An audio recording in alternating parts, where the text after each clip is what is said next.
That was truly a fascinating display of balance, grace, and concentration.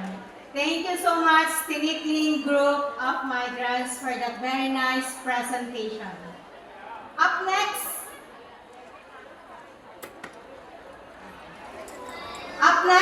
is Pamela Dance.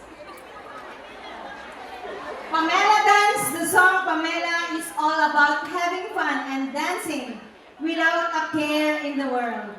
The lyrics encourage everyone, regardless of age or size, to move their bodies freely and enjoy the moment.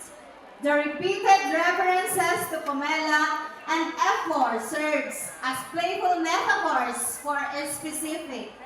They use salakot and pamaypay for the colorful and graceful hand execution to make it a stylized folk dance.